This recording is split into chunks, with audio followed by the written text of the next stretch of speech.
내일은 성탄절로 인해서 휴장입니다. 따라서 그 다음 거래일, 이번 주 마지막 거래를 준비해봐야 될 텐데요. 내일장 미리 보기입니다. 오늘은요, 대신증권의 이경민 연구원과 함께하겠습니다. 연구원님 안녕하세요. 네, 안녕하십니까. 네. 지금 보니까 뭐 크리스마스 이브부터 조기 휴장하는 쪽도 있고 또 크리스마스 당일날만 하는 국가들도 있고요. 여러 가지 좀 체크해봐야 될 게 많을 것 같습니다. 먼저 다음 거래일이죠. 이번 주 금요일 우리 증시 변수로는 어떤 부분부터 체크를 해볼까요? 우리 증시는 배당을 받을 수 있는 마지막 거래일입니다. 26일까지 매수를 해야지 배당을 받으실 수 있고요.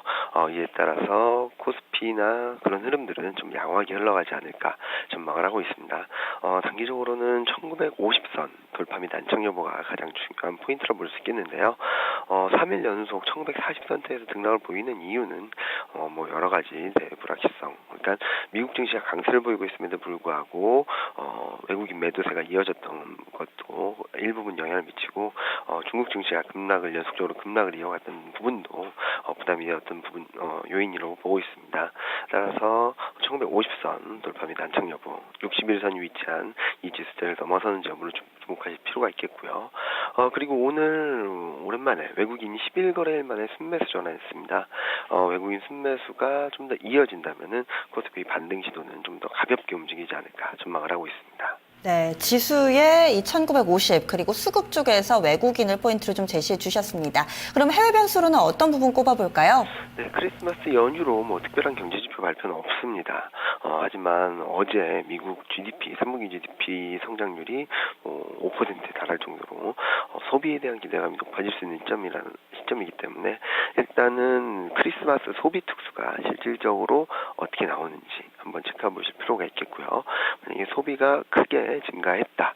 그런 식으로 뉴스가 나온다면은 국내 증시에도 훈풍이 불어올 수 있는 그런 흐름으로 전개될 가능성이 높다고 보고 있습니다.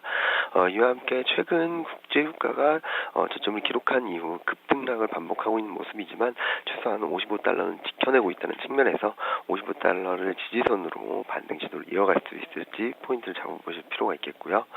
중국 증시 같은 경우도 일단은 강한 반등 흐름을 기대하기보다는 최근 연이어서 3%, 2%대 급락세를 이어가고 있는데요. 이런 분위기가 좀 잦아든다면은 코스피 시장에서도 좀 훈풍이 불어오지 않을까, 좀 투자 심리를 좀 개선시키는데 플러스 요인이 되지 않을까 전망을 하고 있습니다. 그리고 지난주 후반 그리고 이번 주 초반만 하더라도 러시아, 그리스 리스크에 대한 이야기들이 좀 중간중간에 들렸는데 좀 어느덧 그 얘기가 쏙 들어간 것 같습니다. 게다가 또 간밤에는 그리스 이 대통령과 관련해서 2차 투표까지 있었고 부결 뉴스도 남았는데 우리 증시에는 큰 영향력은 좀 없는 것 같은데요.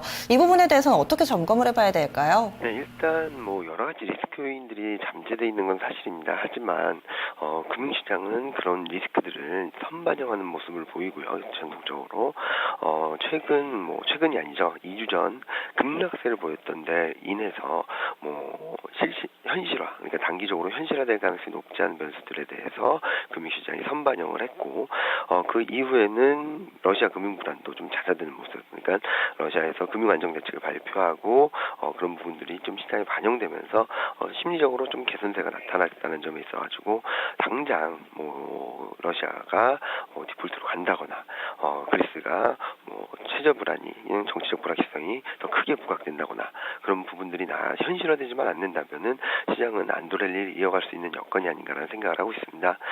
특히 이런 리스크가 빠르게 반영된 이후에는 펀더멘탈이라든지 밸류에이션 매력도라든지 여러 긍정적인 요인들이 시장에 반영되기 시작하는데요. 최근 미국 증시나 코스피 시장도 마찬가지로 미국 같은 경우는 경제지표의 개선세, 코스피 시장 같은 경우는 배당 매력도, 밸류에이션 매력도가 시장에는 중심에 서서 반등 시도를 주도하고 있는 것으로 판단하고 있습니다. 해외 증시 쪽에서도 어느 정도 재료가 소강 상태를 맞을 것 같네요. 그럼 내일 모레죠. 26일 우리 증시 어떻게 전망하시고 또 그에 따른 전략도 함께 제시해 주시죠. 26일 같은 경우는 1950선 돌파 시도가 가능하지 않을까 전망을 하고 있습니다. 오늘도 장 후반 기관의 매수세가 좀 빠르게 유입되고 있는 상황인데요. 배당을 노린 매수세가 유입되는 것이 아닌가라는 생각을 합니다. 프로그램 매수세가 좀 강하게 유입되고 있다는 측면에서 배당을 노린 매수세가 26일까지는 지속될 것이다 라는 생각을 하고 있습니다. 이와 함께 주목할 부분은 코스닥 중소형주에 대한 관심을 높일 시점이 아닌가라는 생각을 합니다. 보통 1월 효과라고 한다면은 1월에 증시가 강한 모습을 보인다, 기대감이 반영된다라는 그런 효과인데요. 전통적으로 보면은 코스닥과 중소형주의 강세가 좀 더 뚜렷했습니다. 따라서 단기 대형주 중심으로는 좀 아직까지 추세가 잡히지 않았다는 측면에서 단기 트레이딩 관점에서 코스닥과 중소형주 같은 경우는 1월 강세를 노린 그런 중장기 관점에서 대응 전략을 펼쳐나가시는 것이 주말 그리고 연말 투자 전략에 필요한 전략이 아닌가 생각을 하고 있습니다. 네, 알겠습니다. 말씀 고맙습니다. 네, 감사합니다. 여의도의 시각 살펴봤습니다. 이야기 나누고 있는데요. 현재 2시 50분 동시효과 구간 진입을 했습니다. 코스피 지수는 1940선을 기준점으로, 그리고 코스닥 지수는 535포인트 기준점으로 보시면 될 것 같은데요. 먼저 유가증권 시장은 2시 20분 구간부터 연기금 쪽에서 자금 집행이 시작이 됐습니다. 현재 400억 원 이상의 매수가 좀 후반에 유입이 되면서 현재 코스피 지수 예상 체결입니다. 1941포인트 정도에서 호가 나오고 있고요. 강보합권입니다.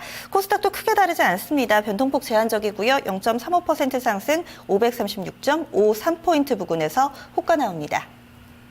그럼 2부로 이어가겠습니다.